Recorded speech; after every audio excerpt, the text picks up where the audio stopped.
Enforcement directorate ने आज श्रीनगर में 6 अलग अलग लोकेशंस पर 250 करोड़ के मनी लॉन्ड्रिंग केस के सिलसिले में छापेमारी की। मामला काफी इंटरेस्टिंग है और मामला है Jammu and Kashmir state cooperative bank limited से जुड़ा हुआ। मामला ये कि किस तरीके से एक नकली कोऑपरेटिव सोसाइटी के नाम पर 300 करोड़ का लोन लिया जाता है और उस 300 करोड़ के लोन की अमाउंट के साथ किस तरीके से 223 करोड़ उसमें से जो है अलग अलग खातों में डलवा दिया जाता है। 250 करोड़ लगभग 230 करोड़ के करीब करीब मनी लॉन्ड्रिंग का ये मामला जो है, इसके सिलसिले में आज एनफोर्समेंट डायरेक्टरेट ने 6 अलग अलग लोकेशंस पर छापेमारी की है। केस की डिटेल पर भी बात करेंगे, लेकिन पहले बात करें कि आज हुआ क्या। हुआ ये कि पूर्व Jammu Kashmir state cooperative bank limited के जो पूर्व चेयरमैन है, उनके घर पर भी छापेमारी हुई और ये सारा का सारा मामला है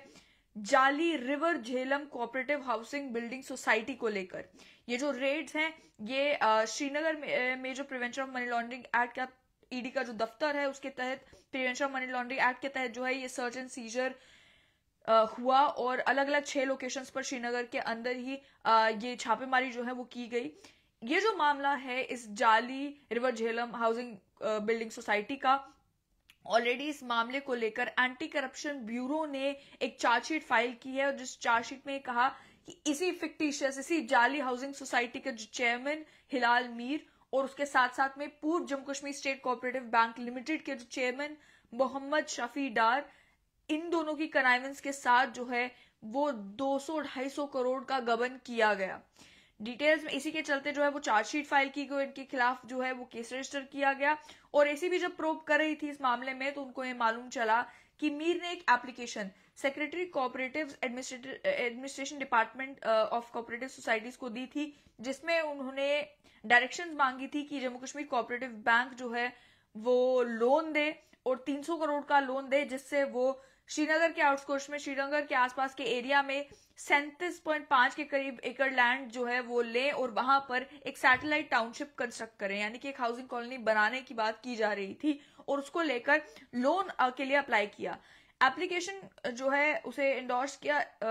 एप्लीकेशन को जो है वो registrar of cooperative societies Jammu Kashmir को भेजा गया ताकि वो जेएंडके स्टेट कोऑपरेटिव बैंक के साथ इस मैटर को टेकअप करे। लेकिन हैरानी की बात ये हुई जब जेएंडके कोऑपरेटिव बैंक ने श्रीनगर में 223 करोड़ का लोन जो है वो बगैर फॉर्मेलिटीज पूरी किए हुए सैंक्शन भी कर दिया। यानी कि ना ही इस सोसाइटी की बैलेंस शीट मंगवाई, ना ही इस सोसाइटी का बिजनेस एक्टिविटीज देखी, ना ही इस सोसाइटी का प्रॉफिट एंड लॉस स्टेटमेंट देखा, ना इनकम टैक्स रिटर्न देखा, यहां तक कि ये सोसाइटी असली है भी या नहीं वो भी वेरीफाई नहीं किया गया। ऐसा जो है वो चार्जशीट में लिखा गया।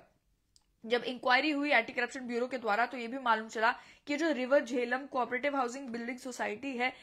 ये registrar cooperative society Jammu Kashmir के साथ रजिस्टर्ड तक नहीं थी, बल्कि मीर ने Jammu Kashmir state cooperative bank के पूर्व चेयरमैन के साथ मिलकर जो है ये पूरा गबन किया और नकली रजिस्ट्रेशन सर्टिफिकेट की बुनियाद पर लगभग 250 करोड़ के करीब करीब अमाउंट जो है वो बैंक से लिया और उसके बाद ये जो अमाउंट है इसे भी अलग अलग लैंड ओनर्स के खातों में डाल दिया गया और ये जो जमीन है वो बैंक को मॉर्गेज किए बगैर। इन्वेस्टिगेशन जब हुई तो ये भी मालूम चला एंटी करप्शन ब्यूरो को कि ये जो फंड्स है इन्हें साइफन ऑफ किस तरीके से किया गया। लगभग 223 करोड़ के करीब करीब फंड्स जो है उन्हें साइफन ऑफ किया गया और 187 करोड़ का अमाउंट जो है वो ब्यूरो ने उसके बाद फ्रीज कर दिया। लेकिन ये जो 250 करोड़ का मनी लॉन्ड्रिंग केस है, इसी मामले को लेकर अब जो है ईडी ने 6 अलग अलग लोकेशंस पर रेड की, जिसमें जो रेड हुई उसमें Jammu Kashmir state cooperative bank limited के पूर्व चेयरमैन मोहम्मद शफी डार की प्रेमिसेस यानी कि उनका घर भी था, वहां पर भी छापेमारी हुई। अन्य 5 अलग अलग लोकेशंस पर श्रीनगर में छापेमारी हुई इसी केस की इन्वेस्टिगेशन को लेकर।